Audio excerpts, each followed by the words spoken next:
É bem interessante a promoção da questão do associativismo, da economia solidária, do cooperativismo, né, da produção ecológica. A ONU determinou que o ano, ou escolheu o ano 2012, enquanto o ano internacional do cooperativismo.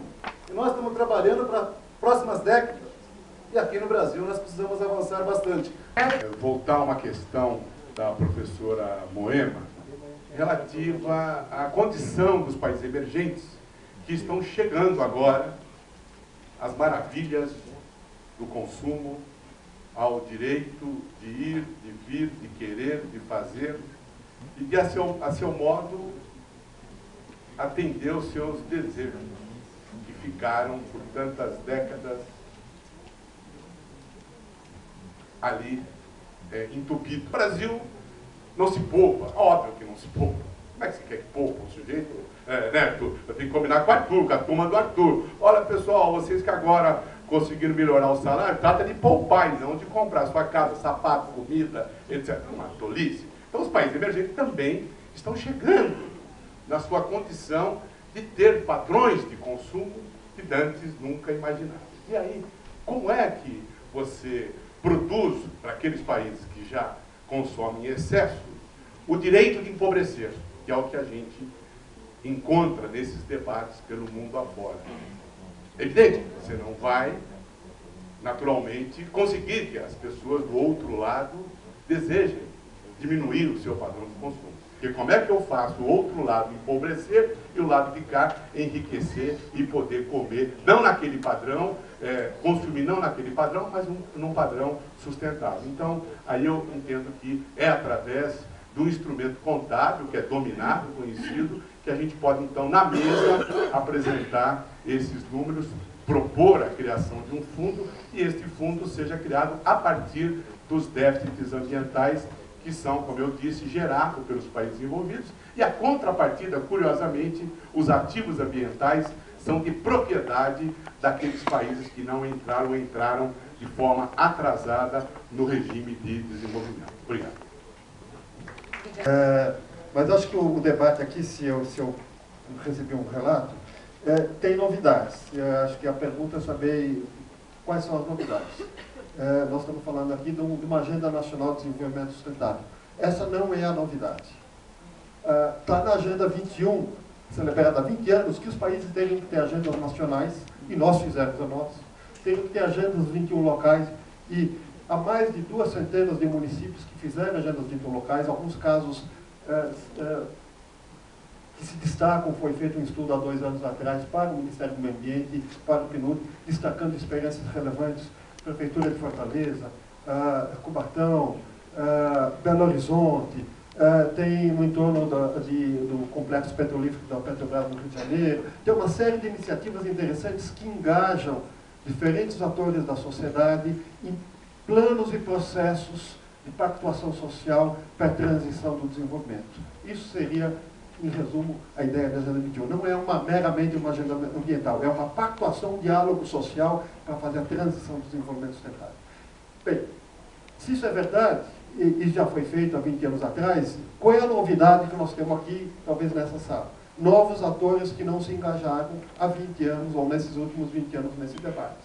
A crise climática, a crise ambiental avançou, e eu acho que agora, digamos, a água está chegando aqui no queixo, nós precisamos perceber que é necessário mudanças. Eu sei que Arthur Henrique, o Márcio e outros já falaram aqui, alguns dos caminhos, Moema, alguns dos caminhos. Eu queria destacar aqui, precisamos que essa agenda nacional tenha capilaridade. Precisamos pensar em marcos regulatórios e políticas públicas que incentivem o engajamento local. A experiência que certamente que o Nelton falou lá na região de Foz do Iguaçu, que Itaipu está promovendo o programa Cultivando Água Boa, de engajar os atores, as comunidades locais, numa transição que começa de baixo para cima, é importante. A cura dos povos, que a Moema deve ter falado, busca destacar isso. Qual a experiência que nasce lá na raiz e que pode... e para isso nós precisamos ter mecanismos claros. A tal da economia, a nova economia, a economia verde, não virá somente da atitude benemérica de alguns empresários ou empreendedores.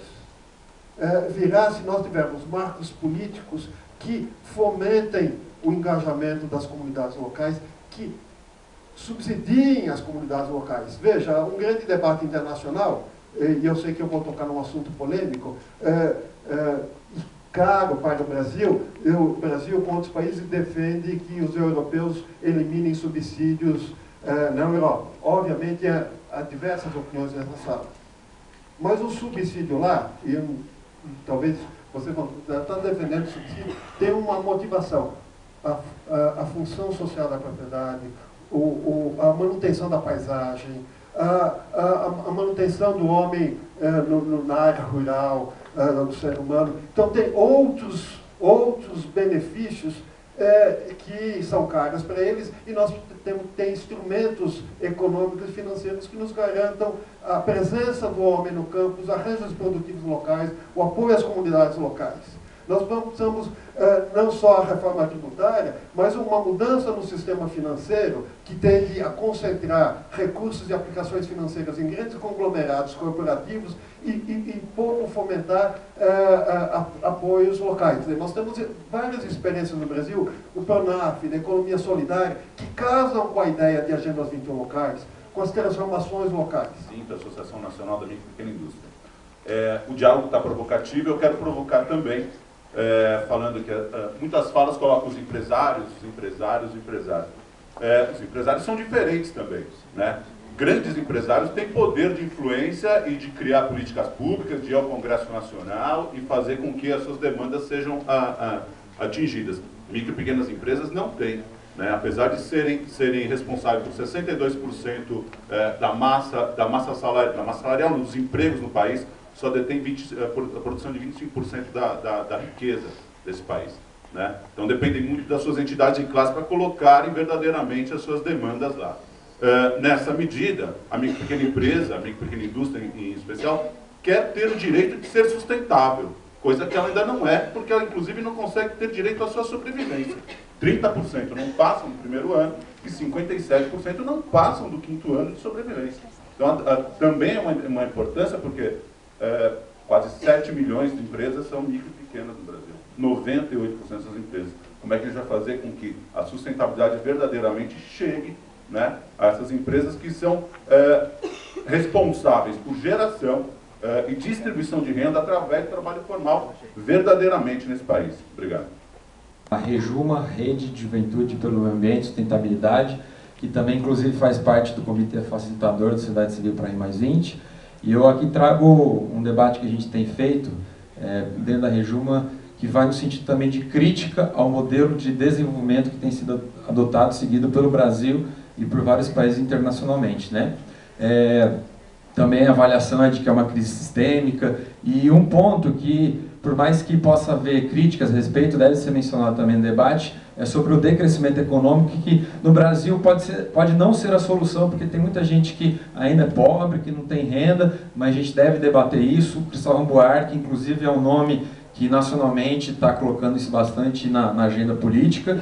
Em outro sentido também, na linha da crítica ao modelo de desenvolvimento que o Brasil tem seguido, o que eu quero trazer aqui, que a gente tem discutido na Rejuma, é com relação à opção que o Brasil nos últimos anos fez de optar por ser um exportador de bens agropecuários e minerais, o que levou aqui recentemente a Vale do Rio Doce, numa pesquisa feita nas últimas semanas, de janeiro agora, foi eleito como a pior multinacional do planeta, pior inclusive que a multinacional da usina nuclear do Japão, e por outro lado, criticando o modelo da agropecuária brasileiro, o modelo totalmente insustentável que o Brasil adotou, de monocultura, de você ir aqui Cerrado afora, você vê vastas plantações de soja, e é um modelo também de agropecuária no Brasil que é responsável pela destruição do cerrado, pela destruição da floresta amazônica, e também por, recentemente, a gente está sofrendo uma pressão gigantesca no Congresso pelo desmonte e destruição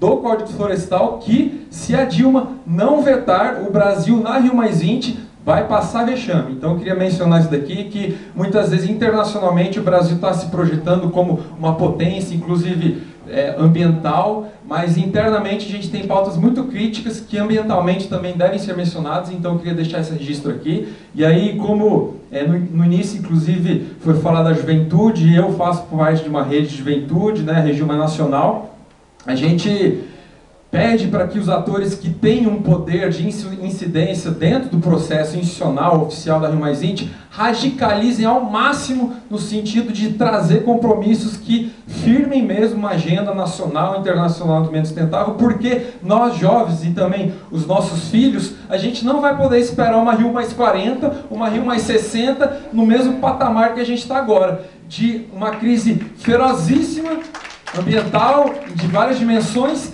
e ainda a gente está falando de acordos tímidos. Nós jovens, nossos filhos, não podemos esperar uma Rio+40 para estar no patamar que a gente está hoje, de acordos tímidos. Enfim, nossos filhos e netos, né? E acabou meu tempo, vou só fazer um convite para vocês rapidinho, mencionar aqui a presença de alguns comitês estaduais de mobilização para a sociedade civil. Tem o Comitê Paranaense, o Comitê Paulista, o Comitê Catarinense aqui estão presentes.